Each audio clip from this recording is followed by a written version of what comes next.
From day one, your job as a small group leader is to move your few out beyond the circle of your group. It may sound a little contradictory when you pair this idea with the others we've talked about. After all, why should we spend our time creating a space where your few can feel safe and comfortable, a space they want to be, if we're going to try to push them out of it? And in a small way, you're correct. We want our groups to be safe places where kids and teenagers are excited to be. We want our groups to be a place of encouragement and growth where our few are challenged to do more than settle for what they think they're capable of. We want all of those things and so much more. But if we're not careful, the circle that our groups exist in can put boundaries on their experiences. Your goal is not to create a group where you invest your time and attention in a few kids and teenagers in order to convince them that the circle is where life stops. Why? Because when they move outside of the circle, they are free to engage with a story that is much bigger than just their story. And you can't do this fifth and final lead small principle effectively if you haven't put in the time and effort required to do the other four. So how do we move our few out of the circle we've spent time trying to build? We start the process from day one. First, move them to someone else.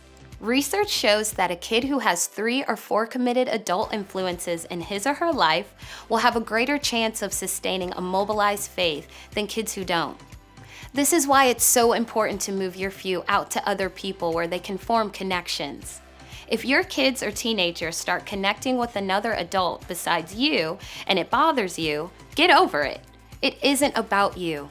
It's about discipling kids towards real connection with God and with people.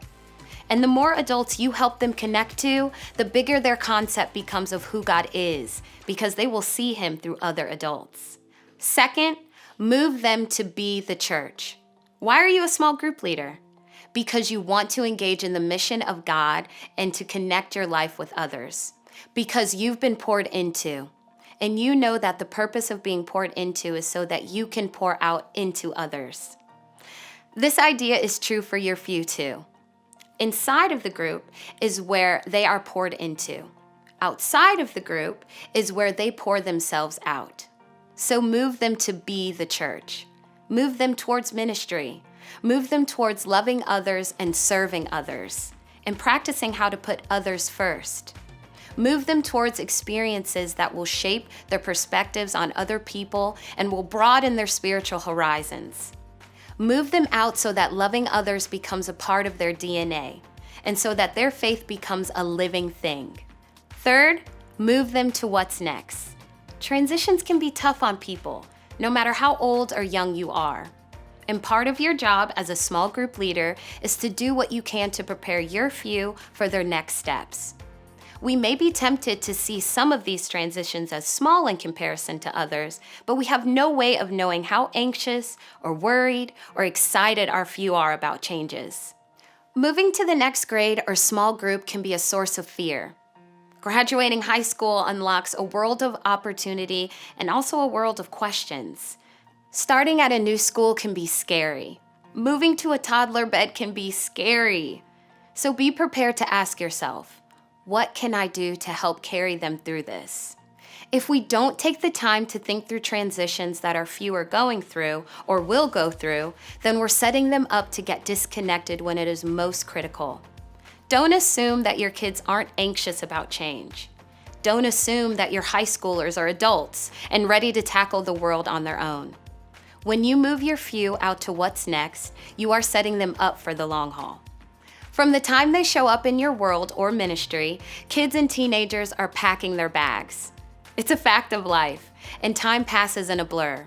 But you have the chance to influence what your few pack in their bags. So what are you going to do with that influence? What are you going to encourage them to pack? They need other adults who are willing to show up for them and speak into their world. They need opportunities to see their faith in action as they experience the difference between attending church and being the church.